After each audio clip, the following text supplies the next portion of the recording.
Hola, ¿cómo están todos y todas? Este es el 9º episodio de Venus en Fílmico, un podcast donde tratamos de alquimizar los productos culturales con el esoterismo. Mi nombre es Eliana Aguilar y me acompaña Caro Marengui, más conocida como Venus en Fuego. Hola, Caro, ¿cómo estás?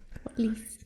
Estamos con un tema técnico en el que, en lugar de tener dos micrófonos como tenemos siempre, hay uno que está muy rebelde, que no quiere funcionar, así que estamos trabajando en uno solo. Entonces estamos como las películas de antaño, cuando cantaban los cantantes de los 60, los dos cerquita del micrófono, de cada lado del micrófono. Así que no sé qué puede salir de esto. Como siempre les contamos, nosotros tenemos una suerte de trabajo de preproducción donde o a veces Caro me trae el tema o a veces yo traigo una película. En este caso ella me mandó un mensaje de audio de WhatsApp, me dijo tengo ganas de hablar de este tema e instantáneamente yo le tiré una idea de una película que respondía tanto al hecho de lo que quería hacer con ese tema, pero también la posibilidad de que ella viera esta película que es un clásico absoluto. Una suerte de teaser trailer del tema que vamos a tratar. ¿Qué fue lo que me ofreciste para este 9º episodio de Venus en Fílmico?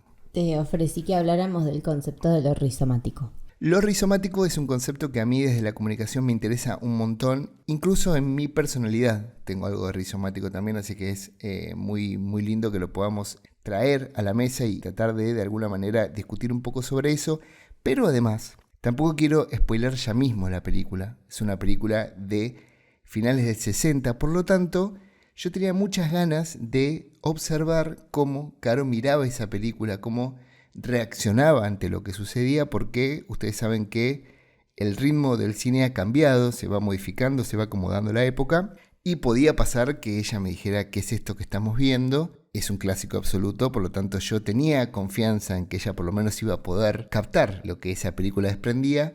Quiero que antes de que le contemos a la gente qué película vamos a hablar, me digas cuál fue tu experiencia cuando la viste. Bueno, cuando vimos la peli, primero quedé muy flasheada por cómo se trabaja el concepto que justamente veníamos nosotros a buscar y por cómo se trabaja en los años 60, ¿no? Porque no es una película que salió ayer, sino que es algo, podemos decir, de hace bastante tiempo ya y es muy flashero cómo se trabaja el concepto ahí. Estamos hablando de 2001, Una odisea en el espacio, película de Stanley Kubrick de 1968, basada en un cuento de Arthur C. Clarke, uno de los padres de la ciencia ficción moderna. Una película que es muy adelantada a su tiempo, pero vamos a empezar un poco a desgranar la idea de por qué para mí es adelantada a su tiempo para no caer tanto en los lugares comunes. Sí, es espectacular cómo muestra a nivel gráfico los conceptos de la ciencia ficción, de las naves espaciales, de otros mundos, otros universos, pero a mí lo que me sorprende siempre es la posibilidad que tiene la película, como tiene las grandes obras culturales del mundo, de donde no había nada que aparezca algo. Esas cosas que nosotros hoy normalizamos en nuestros consumos, pero las normalizamos en base a que alguna vez existieron y nosotros empezamos a construir a partir de eso. Star Wars no hubiese sido posible si no hubiese existido 2001. ¿Cómo no hubiese sido posible que hoy estemos consumiendo todas películas de superhéroes y normalicemos el concepto de los superhéroes que nació hace apenas 80 años? Ustedes piensen que nosotros tenemos más de 6.000 años como sociedad. De ese tiempo, solo 80 años conformen el concepto del superhéroe, que antes no existía, un tipo de capa que vuela y que rescata gente y que tiene una personalidad alterna y lo que sea, eran conceptos que no existían. Está bien, vos me vas a decir, existían cosas como el pulp con los detectives que usaban un antifaz, ok, pero el concepto final que arraigó con Superman hace un poco más de 80 años, hoy es el caldo de cultivo del 60% del consumo que tenemos en cine y en televisión. Antes no existía. Y me parece que 2001 está bien, es espectacular a nivel gráfico.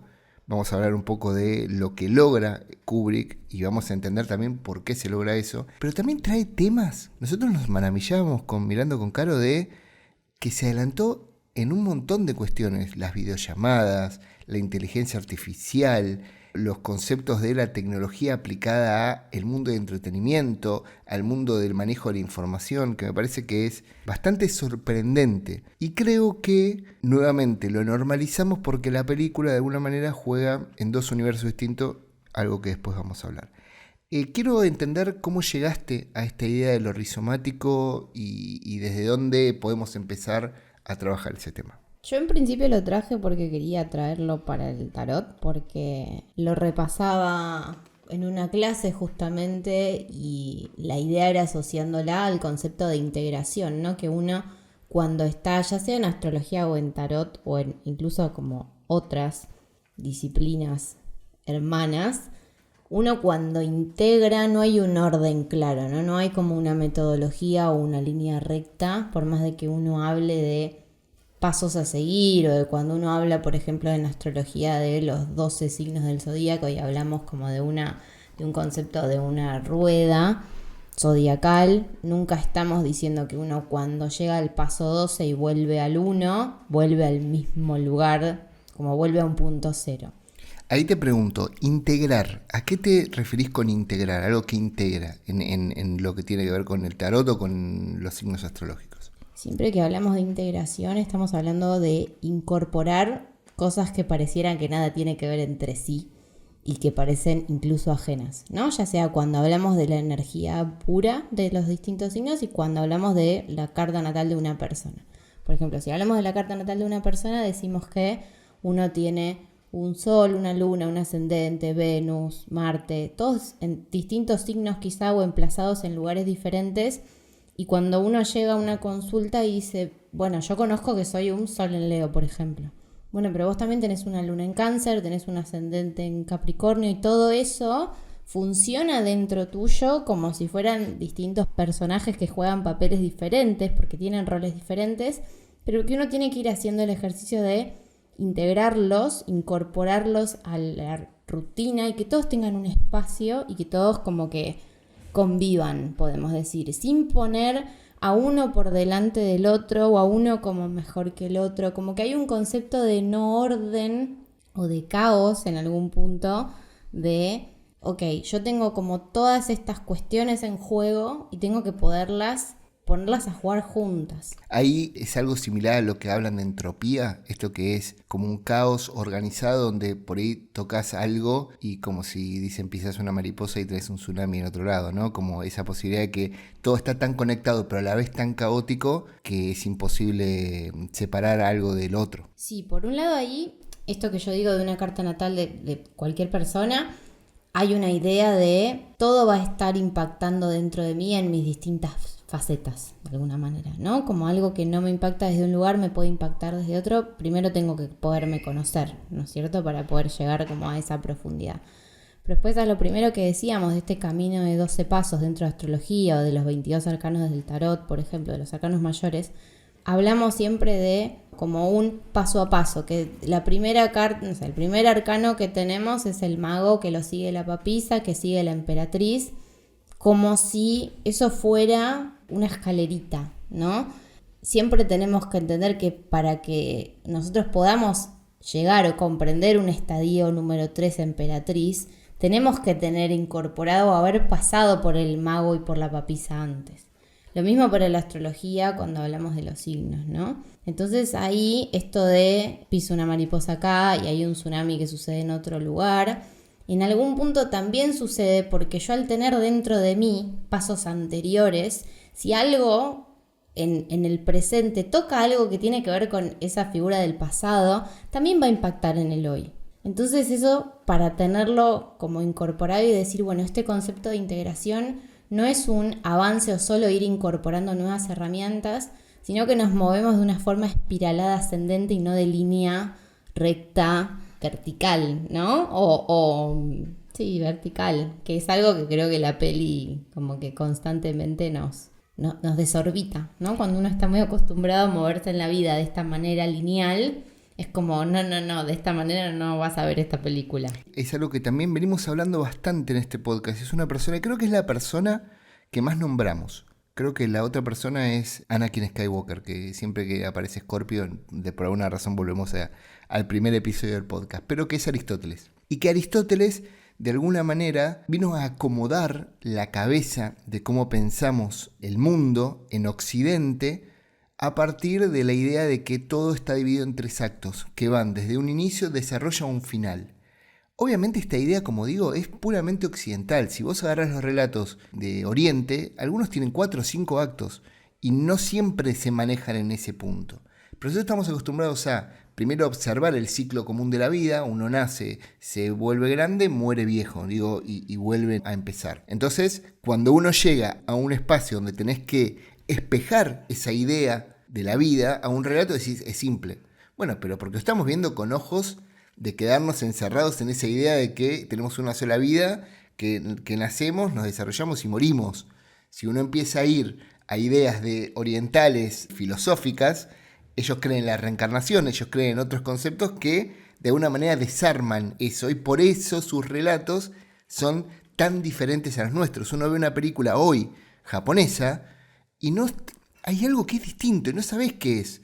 Porque están los mismos, tenés protagonistas, tenés un conflicto, pero la idea del relato es absolutamente diferente. Obviamente, como pasa en todo, la cultura y sobre todo en esta época postmodernista se va acomodando. Como vivimos hoy en una aldea global, terminamos copiándonos mutuamente y acomodando un relato único. Pero sin embargo, esas esquirlas de algo que era diferente en un principio están presentes en eso. Y yo creo que cuando me trajiste este tema, lo primero que pensé en 2001 fue por eso. ¿Por qué?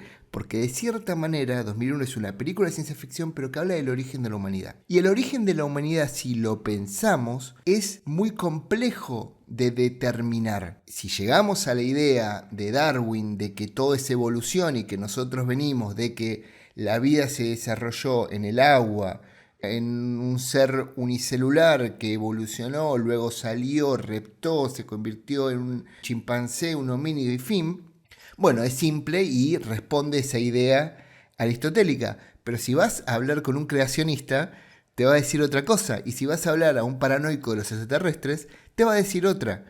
Y la realidad es que todos vamos a creer en la ciencia, pero si lo llevamos a los relatos, podemos tomar otras cosas.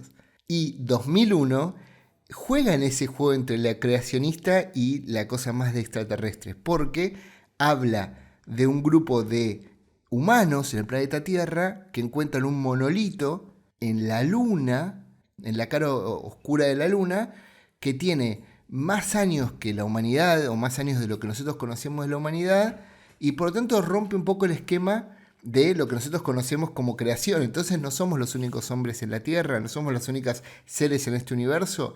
La película en su inicio hace toda una suerte de gran alegoría sobre la evolución humana, pero que termina teniendo este ente extraterrestre una participación activa en nuestra evolución. Y casi te diría que Kubrick, que es muy inteligente con eso, lo hace hasta desde un punto de vista negativo, porque es una secuencia absolutamente conocida, incluso el tráiler de Barbie la usa, que es unos homínidos que están en su aldea y conocen a través de este monolito la herramienta capaz de lastimar a otros y conquistar. Por lo tanto, si nosotros lo pensamos de esa manera, los extraterrestres nos vinieron a enseñar lo peor de la humanidad, pero que a su vez es lo que hace que la humanidad avance.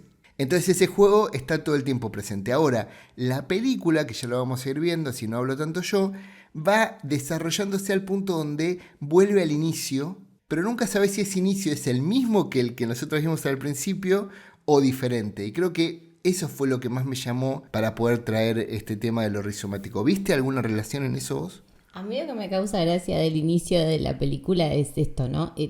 La película arranca cuando estos monos descubren la violencia o la herramienta para la violencia, y lo podemos asociar a Aries como ese arranque desde lo astrológico, ¿no? Y esto del tema de volver como al inicio, yo creo que ahí es donde nosotros podemos conectar con esta idea de la integración, ¿no? Cuando uno llega a un final, uno llega a un momento de gran integración de todo eso que pasó, de todo eso que uno vive. Y después cuando arranca de nuevo, uno no arranca de cero. Y digo, quizás sin irme a una cuestión más oriental, ¿no? De las reencarnaciones y demás. ¿Cuántas veces uno en su vida también ha tenido ciclos donde uno cierra y arranca de nuevo, ¿no? A través de los años. Y uno cuando arranca de cero, sea en un trabajo, en una pareja, en una casa nueva, uno nunca vuelve a arrancar de cero. Uno toda esa mochila la lleva igual. Y acá es como que el monolito apareciendo en la luna es como el poner arriba de la mesa todas las preguntas que los seres humanos nos hacemos desde siempre, ¿no? Si somos los únicos, si la manera que tenemos de ser es la única en el mundo, una vez que ya sabemos que no somos los únicos porque pertenecemos a un universo mucho más grande. Y de vuelta, las dudas, ¿no? Como que viene a poner arriba de la mesa esas dudas y a enfrentarte a un mundo sin respuestas. Y digo, parte de esto del no orden que mencionábamos al principio, tiene que ver con esto también, con nunca hay nada 100% definido, ¿no? Nunca hay algo que digamos, esta es la verdad como la conocemos, porque puede venir algo externo a pateártelo por la cabeza y decirte, no es la manera que vos conocías. Y la película lo hace todo el tiempo, cuando uno como que sentís que agarraste un poco de ritmo y decís, uy, sí, ahora estoy remetido en la película y aparece algo y decís, ¿y esto qué tiene que ver? ¿No? Hay algo muy impresionante de eso. Y justo a mí me encanta hacer este podcast porque, como les decimos, no lo preparamos y va surgiendo y parece que nos leyéramos la mente, porque yo estaba por decir que lo que tiene 2001 es que son como 4 películas en una. Son 4 relatos claramente definidos. Uno que es un intro, que es esto sobre el desarrollo de la humanidad con la inclusión de este monolito, pero que de alguna manera es casi un cortometraje largo. Son como 10 minutos de película, donde nosotros vamos viendo cómo estos homínidos se conocen, cómo un grupo de homínidos le roba el espacio a otro, luego ese otro está en un lugar así como comiendo separado, y cuando descubren el monolito entienden que pueden usar los huesos como arma, y después se pelean, y es una cosa de vamos, ok, como que entre ambos bandos muy, muy, muy visceral. Y luego una de las mejores transiciones de la historia de la humanidad, sin lugar a duda, que es el mono tirando el hueso hacia arriba, y eso se convierte gráficamente en la nave espacial girando en el espacio.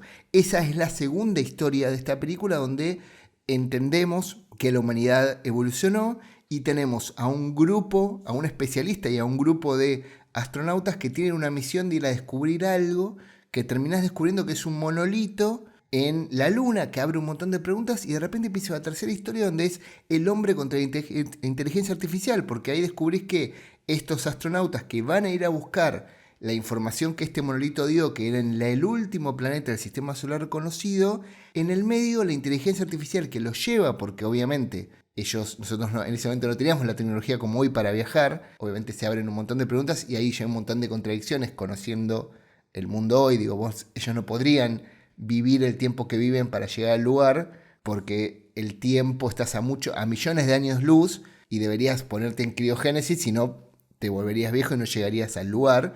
Pero aparte de eso, la cuarta parte es el último que sobrevivió a todo este ataque de inteligencia artificial, viajando más allá del universo conocido. Cualquiera de esas 4 películas, vos las podés ordenar de manera distinta en la película y funcionaría igual.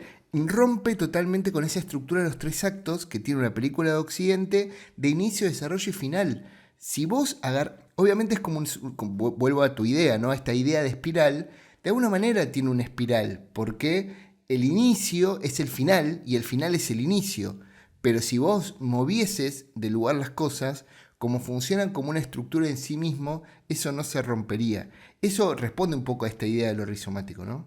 Sí, 100%. Y también ahora mientras ibas hablando yo pensaba, por ejemplo, cuando en astrología nosotros hablamos de los 12 signos los podemos partir como en 4 tercios, diríamos, donde tenemos, por ejemplo, Aries, Tauro, Géminis es nuestro primer tercio, que es nuestro primer inicio de la vida, que es esto, ¿no? Yo descubro que soy un cuerpo, que estoy encarnado, que me puedo mover, que ocupo un espacio. Después que ese espacio que ocupo, literalmente lo ocupo como en el planeta Tierra. Mi cuerpo siente, tiene sensibilidad y después entiendo que pienso, ¿no? Entonces ahí voy, Aries, Tauro, Géminis. Recorrí esos 3 estadios.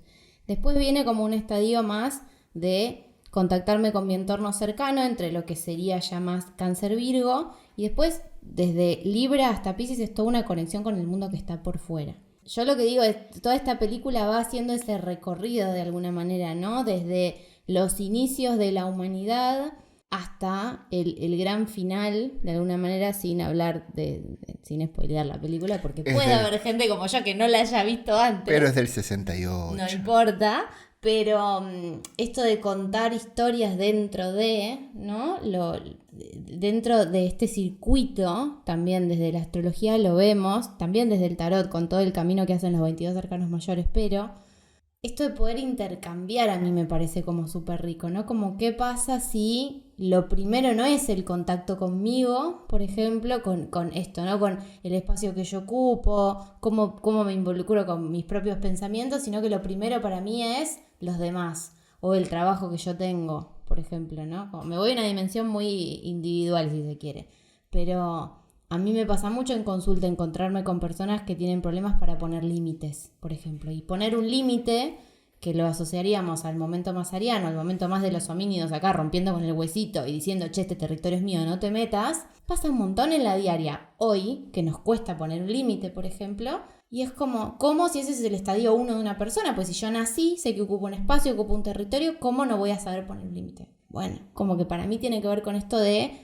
las cosas o la vida no siempre tiene el orden que se supone que debería tener. Uno no siempre viene al mundo sabiendo que es una entidad que ocupa un espacio, un territorio que tiene un valor y que piensa y que todo eso vale. Ahí conectamos con algo que ya hablamos en otro episodio. Si ustedes llegaron por primera vez a les recomiendo que escuchen los anteriores porque son muy buenos. Son muy buenos los episodios de Venus en Fílmico. No porque los hagamos nosotros, pero... Son muy buenos, pero que hablamos de que el arte, en este caso las películas, imitan la vida. Pero en esa mímesis se estructuran dentro de, valga la redundancia, la estructura de un relato.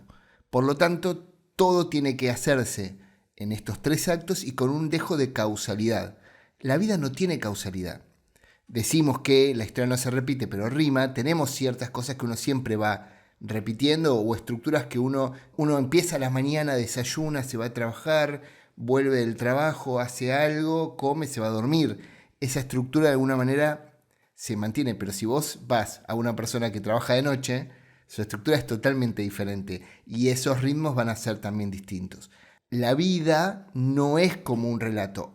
Terminamos imitando las películas e intentando entender el mundo como si fuera un relato, porque de vuelta nos es más fácil. Cuando nosotros lo podemos explicar en términos narrativos, también lo conocemos mejor y estamos más tranquilos. 2001, para mí, en algún punto te incomoda porque es tan un bardo, un quilombo como la vida misma, ¿no? Como no te esperes nada porque esto no va a ser una película sobre unos astronautas en el espacio, no. Esto no va a ser una película sobre la evolución de la humanidad, no. Esto no va a ser una película, esto es una experiencia sensorial, filosófica, con tintes de ciencia ficción. Y es tan diferente porque, digo, en este momento estaban atravesando la ciencia ficción cosas poderosas como, no sé, el planeta de los simios, que imagino que en algún momento vamos a hacer algo sobre eso. Ciertas películas que rompían estructuras de lo que conocíamos e intentaban contar posibles futuros en base a lo que conocemos, porque esa es otra cosa. Nosotros, cuando creamos el futuro, los grandes escritores que crean el futuro, lo hacen agarrándose, adhiriéndose al presente. Tienen vuelo, pero vos a Verne, cuando hizo de la Tierra a la Luna, hizo una nave espacial pensando en los conceptos de lo que nosotros conocemos como presente en ese momento. Digo, uno de los pocos escritores que se rompe y sale un poco de eso es Lovecraft, que Lovecraft lo que hace es adjetivar todo el tiempo, entonces al no llevarlo a ningún concepto conocido, uno utiliza la imaginación para completar esos agujeros, esos gaps, y entonces no necesitas estar agarrado a algún concepto del presente para construir el futuro. Pero el resto de los autores lo hace siempre de esa manera. Entonces, 2001 no deja de tener visos de eso. Pero sin embargo es súper disruptiva porque juega, sabiendo eso, juega y te rompe esa estructura y te dice, bueno, ¿viste que pensaste que ibas a ver esto? No, vas a ver esto ahora. ¿Y viste esto? ¿Y viste esto que no creías que era posible hacerse? Te estoy mostrando que lo hago. Pero no se enamora de eso. Pasa y va al siguiente punto. Pensá que en el 68 hacer algo de este tamaño, de este scope, de este alcance, era impensado. Cualquier director que se apichone ante este desafío podría haberse quedado haciendo toda una película dentro de esa nave espacial. Porque, construí esta nave espacial que da vueltas en 360 y la cámara acompaña, hagamos toda una película ahí. ¿Cuántas películas se han hecho? En cambio, Kubrick hizo 4 películas en una y las 4 son espectaculares, cada uno en lo suyo. Porque además rompe también su propia dinámica, porque a veces apela a lo realizativo, a veces apela a lo filosófico, a veces apela al trabajo del sonido, ¿no? Y que incluso el humor, viste que el humor, cada una de esas 4 partes maneja el humor de manera diferente. A mí lo que me parece muy interesante es cómo maneja el tiempo para quienes estamos viendo, para decir, ok, el espectador ahora ya está lo suficientemente creyendo que sabe lo que va a venir como para que yo le meta algo que lo va a sacar completamente de las casillas. Como que la búsqueda no pasa por ni las naves espaciales ni por la inteligencia artificial, es como el vehículo para contar otra cosa, para ir a esto, ¿no? De romper el relato aristotélico de alguna manera. Es lo más interesante, ¿no? ¿Qué pasa cuando uno se siente incómodo?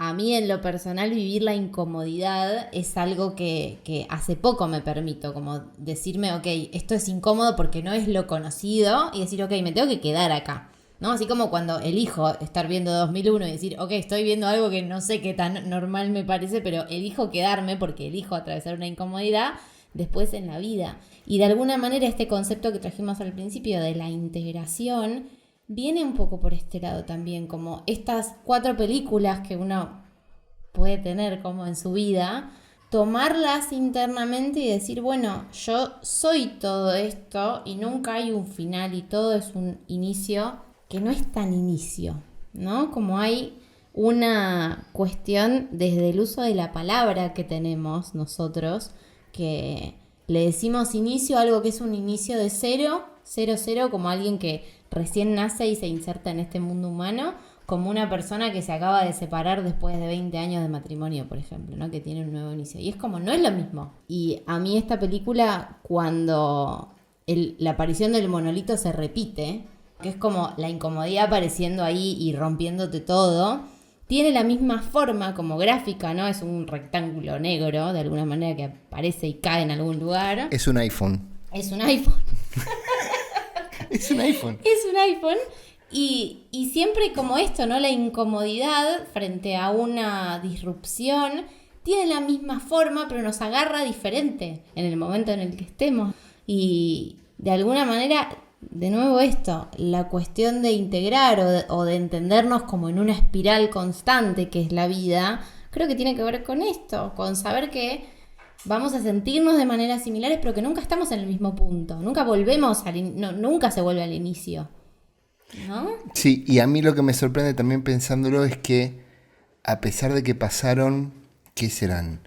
70.000 años entre la primera aparición del monolito en esos homínidos y la aparición del otro, ambas generaciones de homínidos reaccionan de la misma manera. Como que el aprendizaje, algo que no conocemos, hay algo que se mantiene igual. Vuelvo a esta idea de que las cosas no se repiten pero riman. Hay algo de que la película también te pone en ese lugar en el que la incomodidad es que cómo reaccionamos ante lo que no conocemos. Y creo que lo que hace Stanley Kubrick, y digo, me quiero tomar 5 minutitos para hablar un poco de este tipo que es un demente. Básicamente Stanley Kubrick es una persona, es como el Dylan de la música, ¿no? Que canaliza su personalidad oscura y absolutamente tóxica y violenta a través del arte. Ese fanatismo por la estructura gráfica perfecta y la composición cuadrática, lo llevas eso y lo pones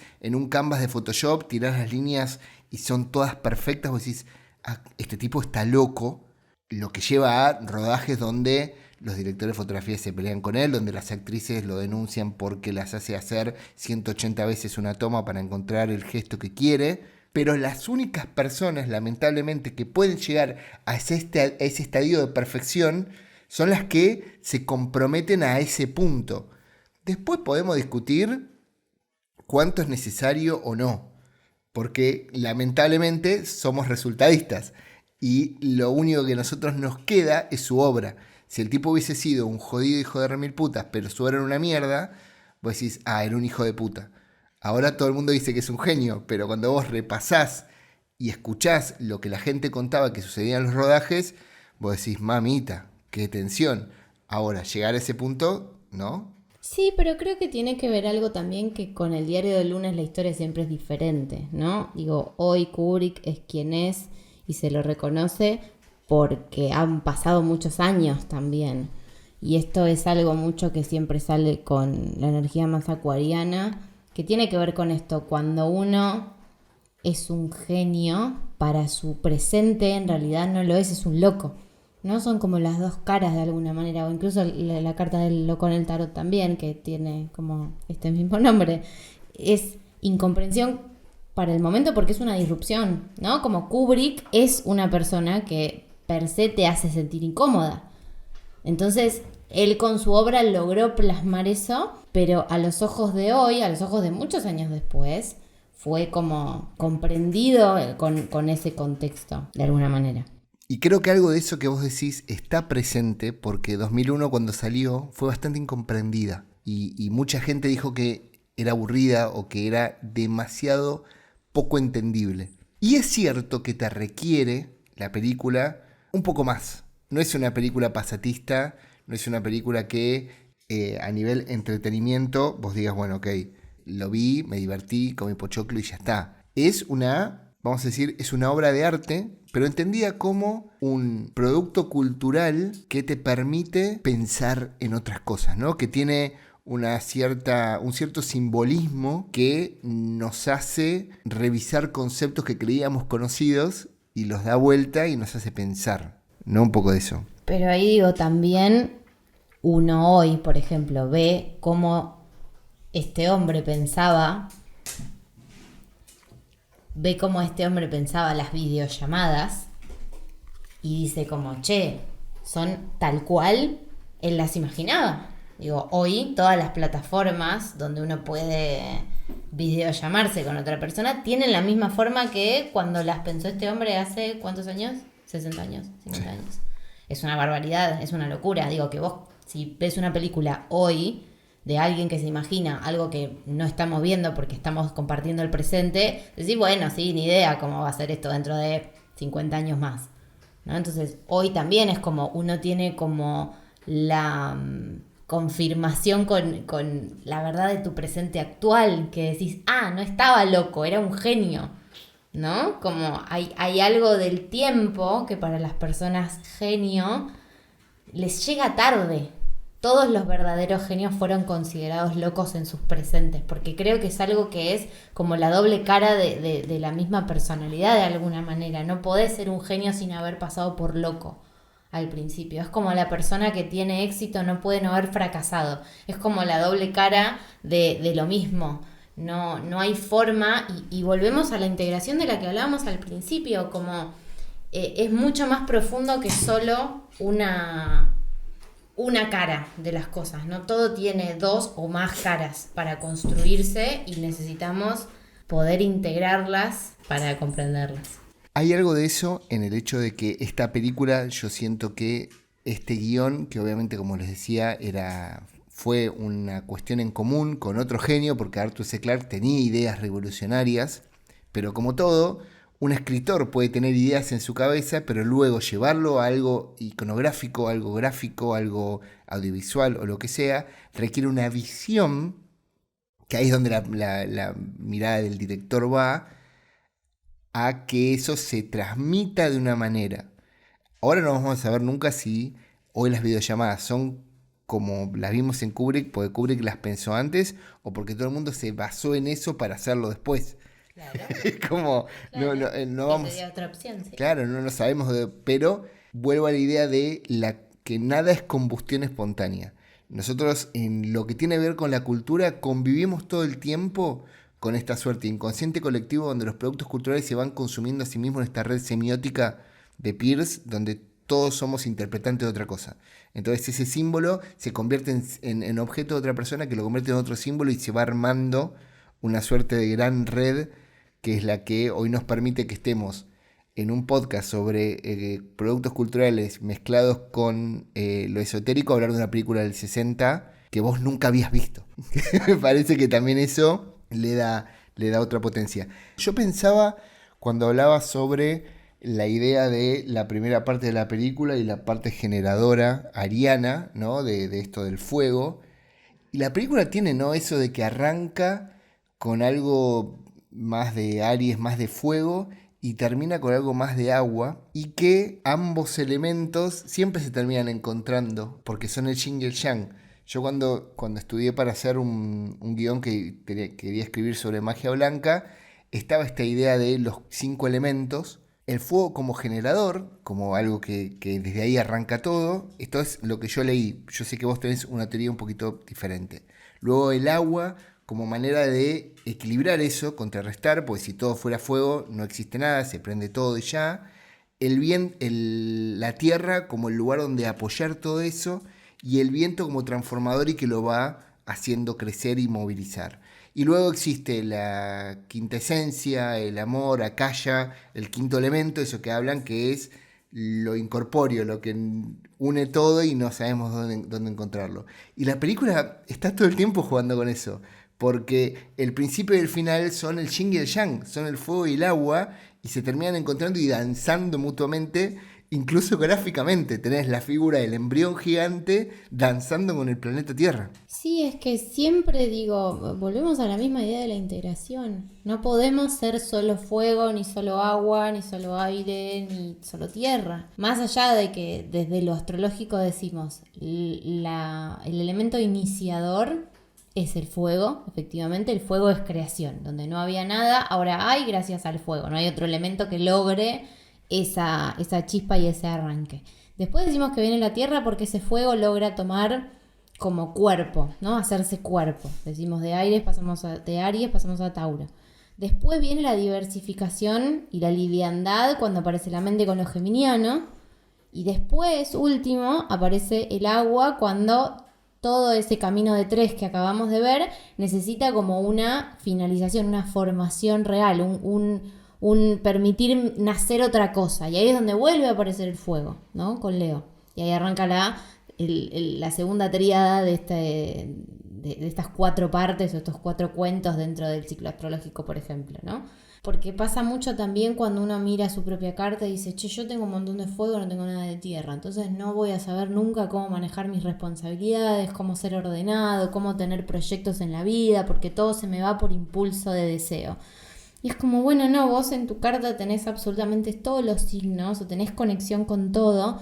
Entonces se trata de uno tener la voluntad de integrar, ¿no? De aquello con lo cual capaz tengo menos contacto, poderlo traer. Entonces, esta película es como una gran demostración del juego que juega también cada uno de los elementos. Hay esto que hablamos al principio del gran inicio asociado quizá a un golpe o algo como bien de movimiento desde el fuego, pero porque también es lo orgánico, ¿no? Cuando hablamos de elementos, estamos hablando de la naturaleza, estamos hablando del fuego que uno usa para calentarse, de la tierra que uno usa para descargar, para sembrarse, para recordar que uno es tierra y tiene un cuerpo formado de piel, de sangre, de material que se va a deshacer en la propia tierra al morirnos, del aire que también nos compone y usamos para respirar y no podemos vivir sin respirar, y del agua, que somos 90% agua. Entonces somos las 4, y después, bueno, también si hablamos del quinto elemento, del éter, es para hablar en otro tema, ¿no? Pero también como lo que está entre estos 4 elementos. Entonces... La fuerza. La fuerza también, ¿no? el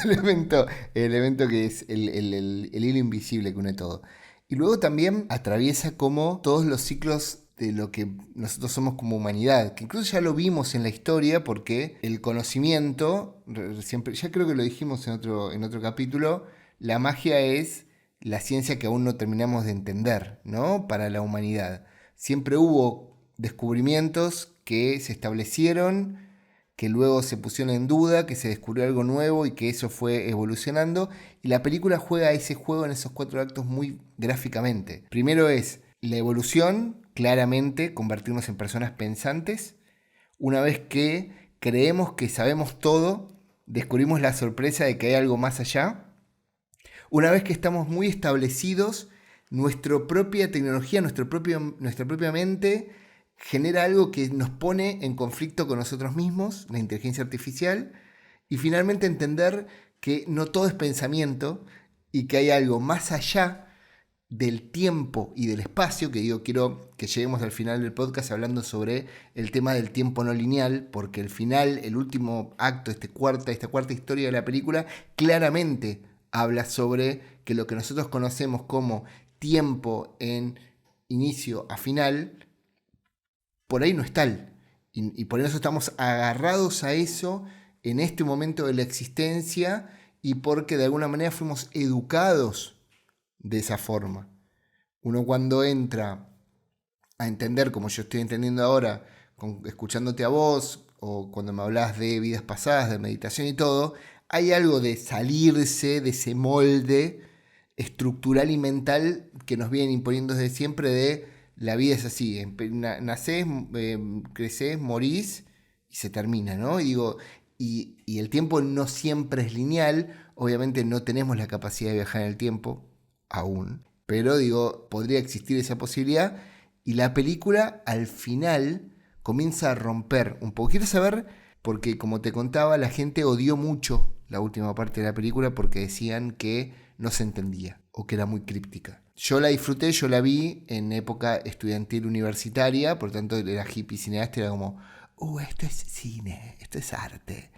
Sin embargo, digo, el viaje iniciático que hace el personaje al atravesar el último planeta del sistema solar es un poco largo. Yo siento que Kubrick se enamoró un poco del concepto y que quiere hacernos sentir incómodos porque de alguna manera lo que ahí descubrimos es que el tiempo pasa de otra manera. Incluso el personaje mismo físicamente está mucho más anciano cuando termina ese viaje que cuando lo inicia. Y nosotros también un poco, después de haber visto 10 minutos de sonidos y psicodélicos y colores y todo, que no lo recomiendo para un viaje de hongos o de LSD porque te puede llegar a destruir la cabeza. ¿Qué sentiste vos en esa secuencia en particular? Yo sentí incomodidad, sí, pero pensé mucho en la relatividad del tiempo, ¿no? De vuelta, si me voy a la vida cotidiana, ¿cuántas veces uno atraviesa situaciones que te hacen avejentar un montón de pronto y capaz no pasó tanto tiempo? ¿No? O esta foto que se usa siempre para los presidentes cuando entran a su mandato y cuando salen. Sí, total. Sí, loco, fueron 4 años capaz, o 8 años, no es tanto en la vida de una persona, y parece que avejentaron como 20 años tal vez. Y decís, bueno, el tiempo de verdad es relativo, sin que nos metamos en un viaje en el tiempo, tal vez porque realmente no sabemos lo que puede atravesar una persona si viaja desde la Tierra hasta Saturno, por ejemplo, ¿no? Pero esta cuestión de no saber realmente, y el tiempo yo creo que es el gran tema que nos acompleja como seres humanos, porque desde que nacemos y somos seres conscientes sabemos que nos vamos a morir, y todos en algún punto tenemos, en algunos momentos más y en otros menos, el tic-tac que suena porque sabes que te queda menos tiempo para lo que sea, ¿no? Para estudiar una carrera, abro comillas al aire, para ser padre, para criar lo que sea, para escribir un libro, te va quedando menos tiempo para que hagas las cosas que vos querés, ¿no? Y este viaje que hace este personaje, para mí refleja esa incomodidad de no saber lo que es el viaje en el tiempo real, de que uno atraviesa en su propia vida, ¿no? Uno va caminando por la vida y todo el tiempo está ese tic-tac sonando de fondo, que no sabemos hacia dónde nos lleva, más que a la muerte, porque sabemos todos que la puerta final que tenemos es la muerte, para todos. ¿Sentiste? Porque es este viaje psicodélico remite a, yo justo lo traté de encontrar antes, porque muchas de las críticas de ese momento hablaban de surrealismo, ¿no? De la idea de que era un viaje surrealista. Y yo le discuto un poco eso, entendiendo que el surrealismo es un movimiento, uno de estos ismos que salieron en la posguerra, que responde a la idea de trabajar lo inconsciente, por eso tiene mucho que ver con Freud, a través de la idea de lo onírico, y que esas ideas que uno tiene de manera inconsciente y que muchas veces en un sueño lo ves de una situación de absoluta normalidad, algo que es totalmente anormal, como todos por el mismo ejemplo, que es de repente estás en un comedor y en la mitad del comedor hay un inodoro y vos decís, che, ¿qué hace esto acá? Pero uno lo toma con total normalidad en el sueño porque uno no está con el mismo estándar de alertas de la cabeza en ese momento, porque estás en otro plano, y lo que hacía el surrealismo es apelar a una cierta fantasía / ciencia ficción o lo que sea, pero conectando con esas ideas, no con la ciencia ficción o la fantasía. Son imágenes que remiten, tenés relojes que se derriten, eso es algo que podría ser fantástico, vos podrías ver ese fondo en un cuento, en una parte de Alicia en el País de las Maravillas, por ejemplo. Pero el surrealismo en realidad utiliza esa imagen para hablar del tiempo, no para mostrar una imagen de un dragón. Ciruelo no hace surrealismo, Ciruelo hace fantasía, usa el arte para conectar una imagen a algo fantástico que quiere contar, una historia o lo que sea. El surrealismo es otra cosa.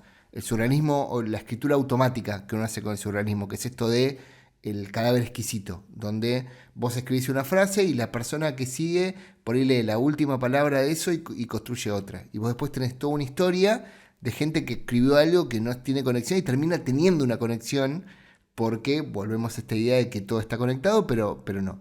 Para mí, ese final de 2001, Odisea en el espacio, no es surrealista, porque no apela a la idea de imágenes fantasiosas para crear una idea de ciencia ficción o futuro o un mundo que no conocemos.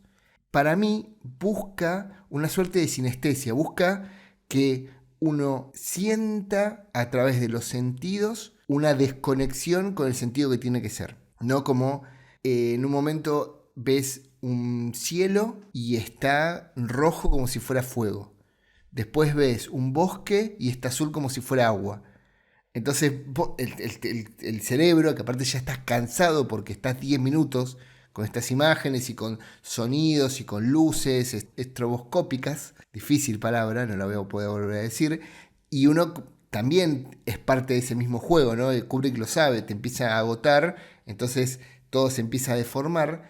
No, para mí no apela a un surrealismo, para mí es una manera de usar las imágenes de lo que conocemos modificadas para llegar a una idea que él tiene de tenés que dejar de pensar el mundo como lo conoces hasta ahora. Arriba no es arriba, abajo no es abajo, el agua no es azul ni es líquida, el verde no significa que es pasto y que es un lugar donde te puedes parar, ni el fuego quema. Y está todo el tiempo jugando con eso, y que me parece que es lo más potente, a pesar de que uno lo está analizando con los ojos de hoy. Obra maestra, es muy largo. Igual, digo, no jodamos. Kubrick, te engolosinaste, te la creíste y lo hiciste así. Si duraba 3 minutos funcionaba igual.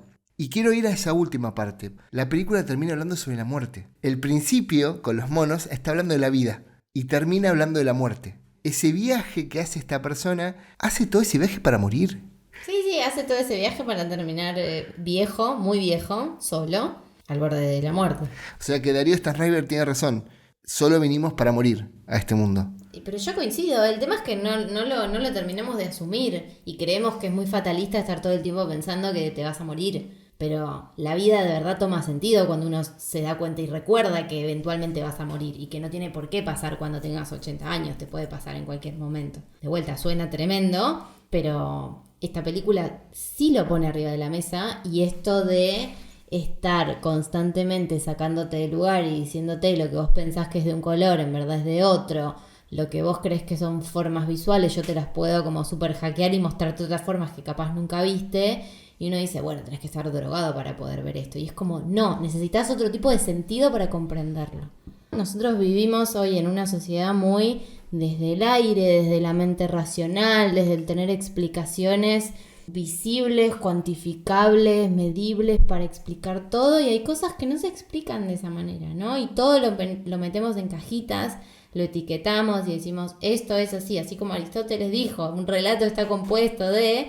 Acá nosotros seguimos porque necesitamos, ¿no? Yo creo que también, digo, no se trata de pegarle una patada a todas las formas que hemos logrado construir, sino decir, ok, son como el sostén, pero no la forma final. No quiere decir que uno no pueda jugar y ver una película como esta y decir, bueno, no me incomodé tanto porque yo entiendo el punto, ¿no? Como que yo creo que de acuerdo a qué tan uno encajado en estructuras o en moldes esté, va a poder tolerar más o menos una película como esta de alguna manera. Sí, ahí me encanta, pues ya está terminando y quiero seguir hablando, pero hay algo que uno siempre habla de las herramientas que uno tiene, y que las herramientas son eso, son cosas que utilizamos para que lo que vemos lo entendamos de una manera más simple. Pero no siempre tenemos que usar siempre las mismas herramientas.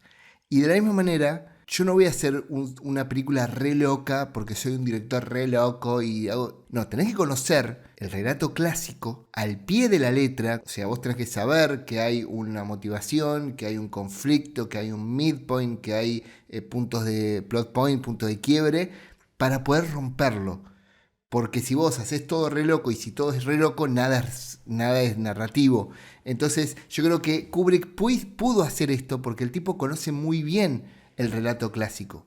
Y lo conoce tan bien que puede subvertirlo, cambiarlo, modificarlo y lograr esta incomodidad, ¿no? Como que si esto hubiese sido hecho por una persona que recién salió de la facultad y dice, voy a hacer la película más loca del mundo, porque no hubiera funcionado de la misma manera. Es que es lo que de verdad te permite sentirte incómodo, porque cuanto más lejano y ajeno algo te parece, menos terminás como resonando con eso. Entonces se trata de eso, uno puede, conociendo las formas, poder ir de alguna manera camuflando lo que quiere decir y después dar el golpe, y ahí va la genialidad, ¿no? de esto y el mensaje a transmitir, que creo que es como una constante que nunca se olvida, que creo que hay muchas películas que sí se lo olvidan. Acá estoy pecando de panelista yo, ¿no? Hablando de esto, pero creo que mucha gente se sienta a querer contar a través de una peli, a través de un libro, algo, y después lo sueltan en el proceso del camino, y Kubrick no, desde el momento uno dice, yo quiero incomodar a la persona que vea esto,